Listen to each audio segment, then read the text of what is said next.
Pour ou contre l'indépendance de la Catalogne. Les rues de Barcelone résonnent au rythme des différentes revendications. Entre ceux qui sont favorables à cette indépendance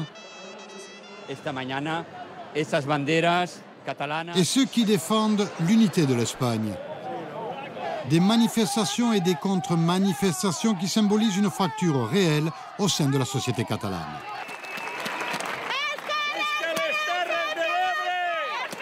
Aujourd'hui, c'est l'impasse politique car entre Madrid et Barcelone, aucun véritable dialogue n'a pu être établi.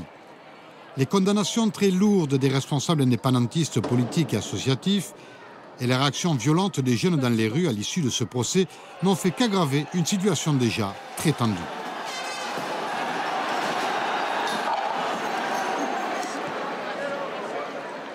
Depuis Madrid, cette évolution politique inquiète fortement les Catalans qui vivent là-bas.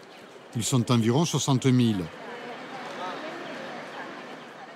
Le Cercle Català est une association qui défend depuis très longtemps l'image et les traditions de la Catalogne au sein de la capitale espagnole. La situation actuelle est au cœur de tous les débats. D'une manière générale, les Catalans qui vivent à Madrid ont une opinion partagée sur la situation actuelle. Ce qui est sûr, c'est que tout le monde est très préoccupé. Nous sommes des Catalans, mais nous vivons à Madrid. Moi, j'ai 2 enfants qui sont nés à Madrid et qui parlent aussi le catalan couramment. Mon épouse est de Madrid, je l'ai connue ici.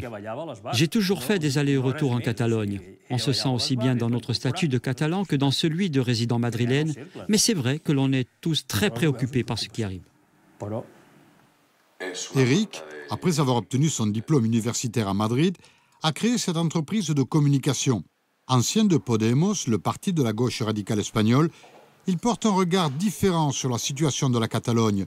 Un dossier mal appréhendé par tous les gouvernements successifs en place à Madrid et surtout l'évidence d'une récupération politique de cette crise. Je ne voudrais pas que les Catalans se séparent de l'Espagne. Mais si on est arrivé là aujourd'hui, c'est que beaucoup de choses ont été maltraitées dans cette affaire. Ce qu'il faut analyser, c'est d'abord de savoir quels sont les bénéficiaires de cette situation, de cette impasse. Et objectivement, les premiers bénéficiaires sont les partis de droite, ceux de Madrid, comme ceux de la droite catalane. Avec cette situation de confrontation, ils ont récupéré beaucoup de votes.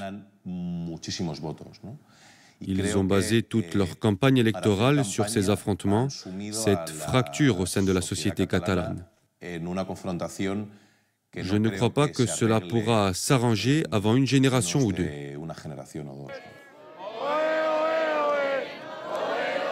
Au cœur de la capitale espagnole, les partisans pour un retour du dialogue entre Madrid et la Catalogne avaient organisé en octobre dernier une manifestation qui avait réuni près de 4000 personnes. Un mouvement réprimé durement par les services de police et des incidents rappelant ceux de Barcelone. Pedro et Alejandro étaient présents ce jour-là, l'un au nom de l'association pour le droit de décider librement de son avenir et l'autre en tant que Catalan vivant à Madrid. Bien évidemment, il faudra à un moment donné se retrouver autour d'une table de négociation pour définir un pacte solide. Mais c'est difficile car l'État reste sur des positions très centralisatrices, très fermées. C'est aussi le résultat de l'influence franquiste toujours présente, même si on vient de déménager le dictateur 44 ans après sa mort. Il ne faut pas oublier que le thème de l'unité espagnole, cette sacro-sainte unité, reste un thème tabou. Il faudrait arriver à établir une véritable démocratie dans ce pays. Une Espagne qui devrait être plus à l'écoute de ses territoires, un peu à l'image de ce qui se passe en Écosse ou au Québec. On ne doit rien s'interdire. Pour nous, les Catalans de Madrid, cette situation est très dure à vivre, cette fracture entre l'Espagne et la Catalogne. Il faut que l'on s'habitue à une situation compliquée qui évolue chaque jour. Le sentiment qui domine, c'est celui de la tristesse et de l'incompréhension. C'est vrai que les jeunes ont décidé de s'affronter avec les forces de l'ordre. En théorie, cette dérive n'a aucune justification car elle enlève de la force à l'indépendantisme, un mouvement basé aussi sur la non-violence. Mais d'un autre côté, leur réaction était prévisible. Il faut comprendre ce qui se passe. Plus il y aura de répression, plus la réponse sera violente. C'est un cercle infernal. I quanta més repressió que hi hagi, la resposta també s'anirà radicalitzant. Où va la Catalogne? Une question toujours sans réponse. Après le résultat des dernières élections du 10 novembre, le Parti socialiste en Espagne et le parti indépendantiste de la gauche républicaine à Barcelone sont sortis vainqueurs. Chacun des deux doit faire des concessions afin d'envisager de véritables négociations. Un scénario difficile à envisager au vu des incertitudes politiques encore aujourd'hui en Espagne. Tous les observateurs restent pourtant d'accord sur un point. Dès l'origine, le dossier catalan a été très mal géré. Il est probable que si l'on avait dès le départ résolu cette situation sur le plan politique, rien de ce qui se passe ne serait arrivé. Mais aujourd'hui, on en est là. Dans tous les cas, un État de droit ne peut arrêter un processus judiciaire.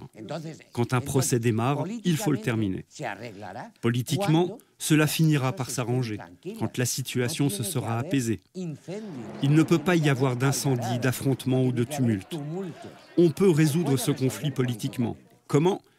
Comme se résolvent les choses en politique, en parlant, en négociant, en dialoguant. Vu d'Andalousie, la crise catalane paraît bien lointaine. Ici, les difficultés économiques prennent le pas sur toute autre considération, à l'image de cette ville de Cadix, la plus fortement touchée par le chômage en Espagne. Dans la salle de la rédaction du Diario de Cadix, le quotidien historique de cette ville andalouse du bord de mer, la question catalane n'est pas oubliée pour autant, mais l'important reste ailleurs. Le conflit de la Catalogne ne peut pas se résoudre par la voie judiciaire ou la voie policière. Quand plus de 40% d'une population n'est plus d'accord avec un système politique en place, cela signifie qu'il faut le changer.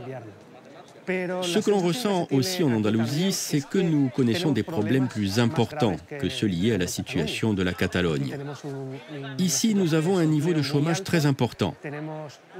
Les chiffres officiels chez nous sont toujours de 10 points supérieurs à la moyenne nationale. Quand l'Espagne affichait un taux de 30% de chômeurs, l'Andalousie en comptait 40%. Aujourd'hui, cette moyenne nationale est passée à 14%. Mais Cadix compte 24% de chômeurs. Ici, en Andalousie, les gens sont beaucoup plus préoccupés par leurs difficultés économiques que par la situation de la Catalogne. Si gouverner, c'est prévoir, visiblement, ce message n'est pas passé en Espagne. La question catalane est à l'origine de la crise institutionnelle que connaît ce pays. 4 élections majeures en 4 ans et toujours aucune avancée véritable. Savoir écouter pour véritablement négocier une obligation aujourd'hui tant à Barcelone qu'à Madrid. Il en va tout simplement du devenir politique de toute une nation.